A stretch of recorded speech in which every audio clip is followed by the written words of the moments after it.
blockchain, digital assets, fiat, legislation, policy. If you're here for any of those, you're in the right place. Welcome to the Bitcoin Brew. I'm Amy, and I'm here with Becca today. Welcome. We're glad that y'all are here. How's your January getting started? It's been just fast and furious. We were pretty excited that Bitcoin broke 18,000 yesterday. That felt like kind of a big milestone. It truly did. Been hovering around 16, 17 for far too long. Right. Yeah. We got to get out of there. Yes. What's new personally? Anything going on? Oh, just busy with the kids, back to school, all of those things. Absolutely. And you never told me last episode, did you do any resolutions? Are you? Oh, I did, but I'm sad to say I don't think I've kept any of them. And it's only, not even halfway through January. So we're doing really good. Yeah. I couldn't tell if you were pro or con resolutions. It's hard not to get swept up into it when everybody's talking about it and, can you get peer pressured in? Yeah.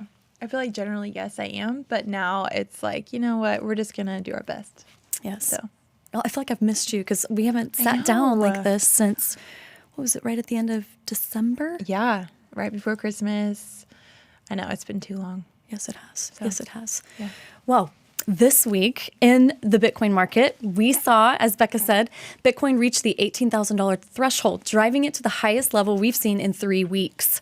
Also, we saw a spike in hash rate. It surged to 361,000 exahash per second, up 17%. It was the biggest one-day increase in the past year. Also, Sam Bankman-Fried pleaded not guilty to conspiracy and wire fraud, and they located $5 billion worth of the assets that were lost. No. Isn't that surprising? I'm surprised he pleaded not guilty. I am too. I just feel like he's been on so many Twitter Spaces, podcasts, YouTube shows, like literally admitting to what he did. And then to go and say, to plead not guilty, I'm not following where he's going with that. And it seems like everyone's kind of turning on him. His whole staff, like everyone's trying to get a plea deal or something. I agree. I've just had this feeling in the back of my head that he's just sort of the puppeteer, like the puppet. And there's larger powers that be that are sort of, haven't been exposed yet. But speaking of exposure, Kevin O'Leary, Giselle Bundchen, they were also kind of ousted as investors of FTX. And we'll see what happens with all that. Yeah. Always developing. And this week, we started the 88th legislative session. Began on Tuesday, and the TBC is behind 10 pieces of policy that we hope to see pass. You can read about those policies on our website, texasblockchaincouncil.org, and click on our policy piece. Becca, is there a piece that you're super hopeful about? Yes, I think there's one about CBDCs that's, the Texas way of like, hey, CBDCs could be dangerous. So I'm curious to see where that one goes. It's also really cool because last year 2 years ago, they had 4 bills and 2 of them got passed. So to have 10 going in is very exciting and just showing the progress that has been made in the last 2 years.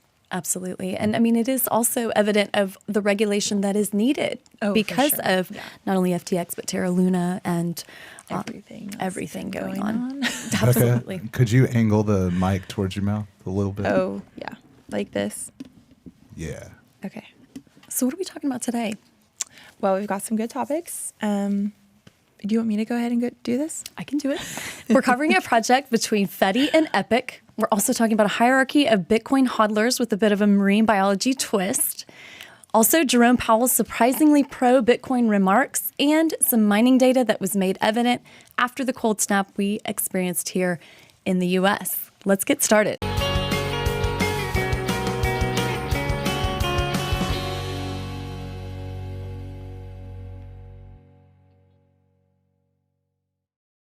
Okay, so we have talked about centralized exchanges, the Binance, the Coinbase, and we've talked about self-custody like Ledger, Arculus, the wallets that you can maintain your own digital assets. One time we mentioned Fediment and the idea that you can kind of merge the two of those and have this sort of safety net with self-custody. So the company that is working on it is called Fedi. And on January 3rd, which is like the Genesis block day for Bitcoin, which 14 years ago, it seems kind of like, oh my gosh, it's getting like, it's growing up, but still so little. So anyway, 14 is very much, yes. So January 3rd, Genesis Block Day, they announced that they're doing a hackathon. They're partnering with a VC fund called Epic, and they're basically saying, come and poke holes in our system, see what's going on, see what kind of improvements that we need to make for this to actually work and to be effective. Pretty cool. They said the winner is going to get about 2.1 Bitcoin, like the top tier. And then they have all these following groups that you can win, like smaller amounts of sats. But I thought that was pretty cool. That is really neat. Yeah. I mean, a hackathon is essentially a way to outsource an idea to get a bunch of heads and ideas on a certain thing, and they code until the wee hours of dawn. Yeah, something I don't understand and I wish I did is coding. But yeah, basically they're just saying like user interface, what are some of the backdoor flaws in the code that could be worked out, because this is such a huge deal. If Fedi and Fediment could really take off, it would totally affect, I think, who buys Bitcoin and who can really maintain it, because I think that some of the people that have Bitcoin just buy it on the exchange. Well, the exchanges are clearly a mess right now. And so Fedimints could really change the entire game of custody. I remember you bringing up Fediment. It was last year. Like it was in the summer maybe, and you were pretty skeptical. Yeah, I mean, I just think whenever it comes up that you can give someone your key, it's like there should be sirens and red flags going off constantly, which is why I'm really curious to see where this goes. So January 31st is the deadline. And then I'm definitely going to be following up with like, what do they find? Where are they going to take it next? How many of these are they going to do? And when are they hoping to roll it out? So I see. Yeah. Another piece that you touched on is Genesis Block Day. Yeah. Do you celebrate that as Bitcoin's birthday? Do you celebrate the white paper as Bitcoin's birthday? It seems like they're both celebrated. Yeah, I mean, right? Bitcoiners are like, it's another Bitcoin day. I don't know. I think Halloween's easy to remember, and that's when the white paper was released, and it kind of fits with like, I don't know, being on Halloween. So maybe that time that guy bought that Domino's pizza. Yes. Oh, yeah. That True. could also be celebrated. But it's interesting. Bitcoin So Pizza October Day. 31st, Satoshi released the white paper, and then fast forward 3 months, and the first Bitcoin was produced on the Bitcoin blockchain. That's right. On January the 3rd. Ooh, I think we need to go get tattoos with that date on there. Oh, I don't think you should. Don't do that. Don't do that. So Becca, I know you're not a whale. I'm not. Because I've pushed you on that. So are you a shrimp or a crab? Probably the smallest possible. Less than the shrimps. So I didn't realize this until this week, that there is a whole hierarchy of animals, specifically marine animals, that Glassnode created based on how much Bitcoin you hold.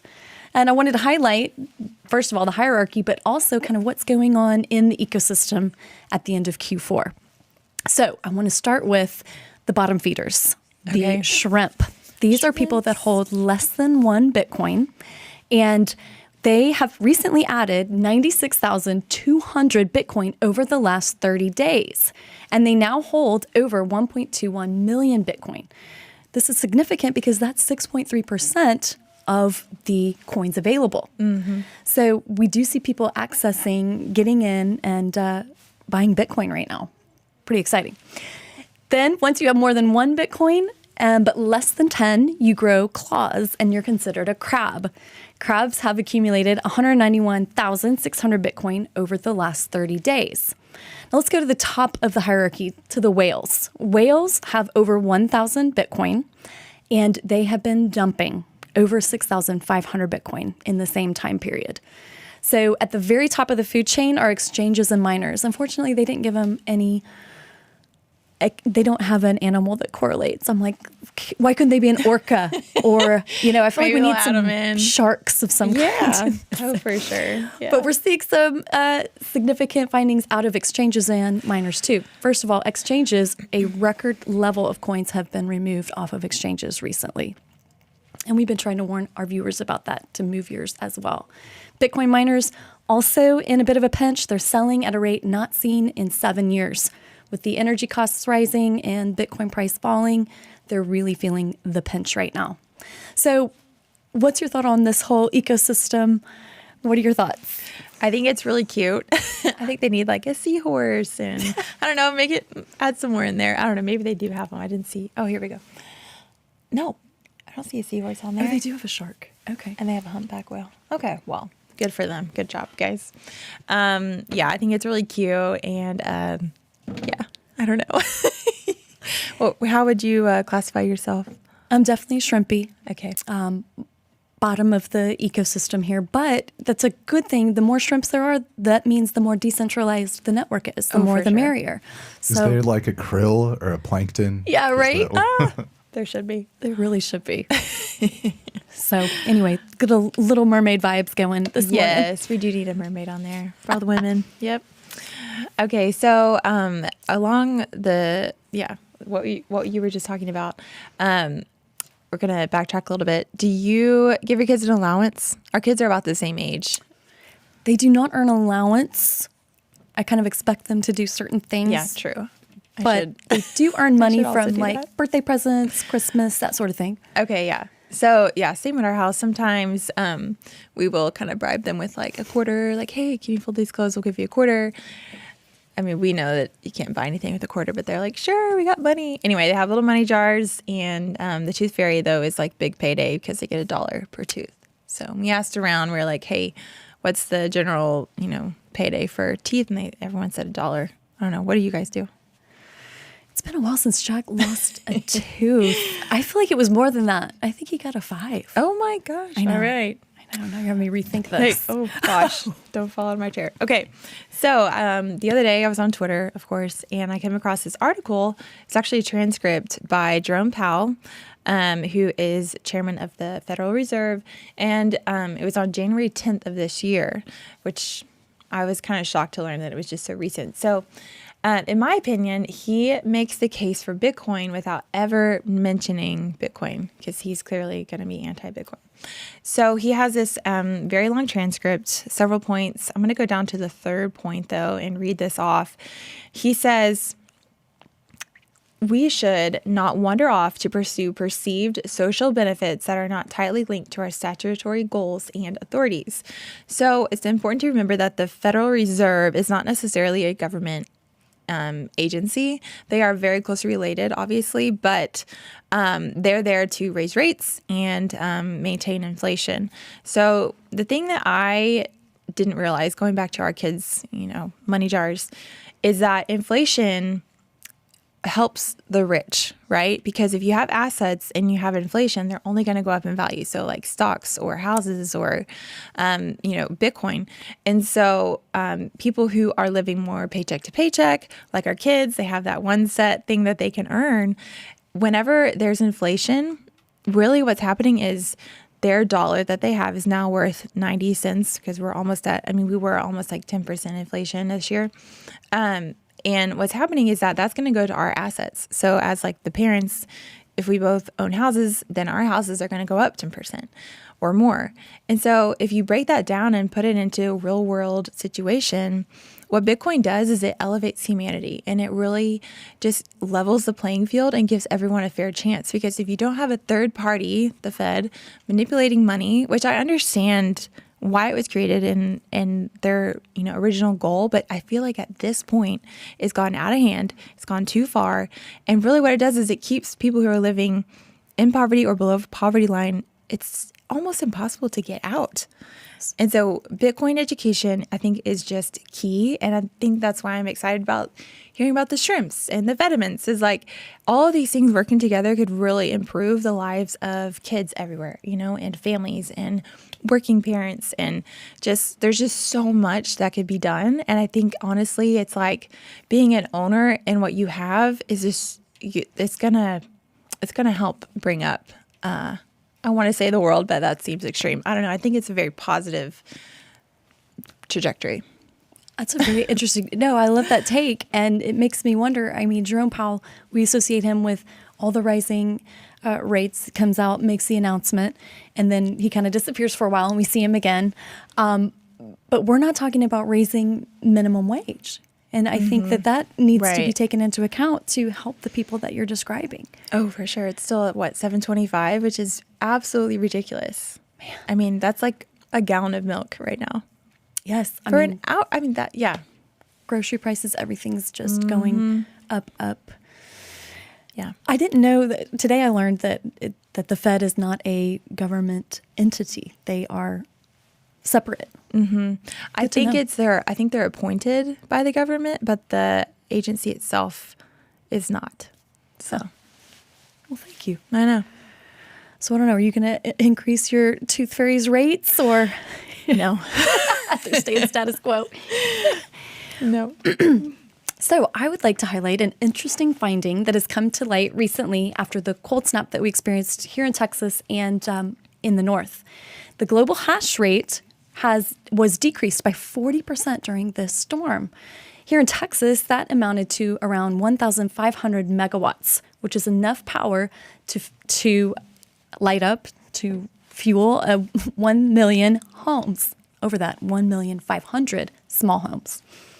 The two largest mining pools that are online are Foundry and Antpool.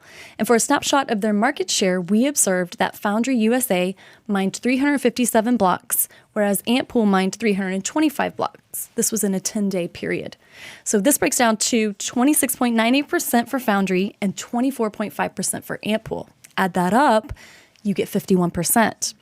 What do you think of when you hear 51%? Not good. Right? Yeah, because it's all about who controls the network, and 51% is all that it requires. Precisely. Right. So some say that's a bit of a red flag, but it's easy for Bitcoin miners to switch pools, and most analysts don't really view this as a kind of centralization, as a threat.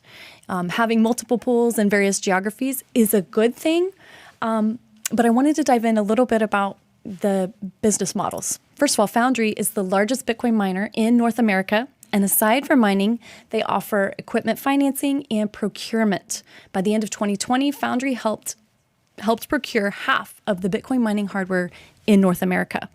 Foundry's massive success as an equipment procurer and miner results from their association with Digital Currency Group. And they have huge influence in the crypto industry. Blockchain.com, Chainalysis, Coinbase, CoinDesk, Kraken, Grayscale are among this group. Now let's flip over to Antpool. Antpool is headquartered in China. They were founded in 2014 and are one of the oldest operating mining pools on the market. Since conception, they remain in the top 10 mining pools.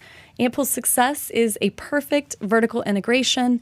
It's owned and operated by Bitmain, the world's largest mining hardware manufacturer. The company behind Antminer series has supplied the pool with its newest and most efficient Bitcoin hashers, helping it to stay profitable even in the coldest crypto winters. And I'm happy to report both of these great organizations are members of the TBC. Oh, nice. Yes. Yeah, we met some, I don't think I've met people from Antpool, but definitely Foundry. And is that what you're saying? Yes. Okay, yeah.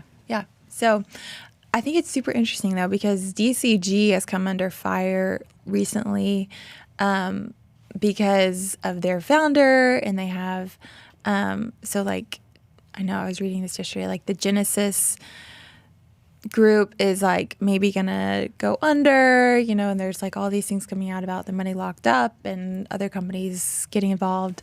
And so I'm really wondering, like, if Genesis goes under, like, how much is that related to DCG? How is it related to all these other companies that you listed? I mean, those are like the big players in this space right now. So hopefully we'll stay above board. We'll make it through this frigid winter here. Yes. But yeah, I don't know. I dare ask you, have we hit bottom? Are we on our way Oh my up? gosh, Are we I don't coming know. out of the bear market? I would like to think that we have hit the bottom, but I don't think that we have. Well, Yeah. Thank you for joining us. We hope you enjoyed the show. You can find us on Instagram at bitcoin.brew, and we're also on Twitter. Becca, you're definitely more active than I am, at RayBayBecca. I'm at TVC Amy. We hope that you will tune in next time. And do we have anybody online that wants to say hi? There were, I think we had a total of like 7 viewers, something like that. Hey, Thank you, 7 thank you viewers. for watching. We'll see you next time. You want to be part of the future that we are crafting here in Texas? Join the TBC today. Thanks for watching the Texas Blockchain Council. We've got more videos, more great content, and we are a nonprofit. So if you could send your Bitcoin here, this is my personal wallet address. And don't ask me for my seed phrase.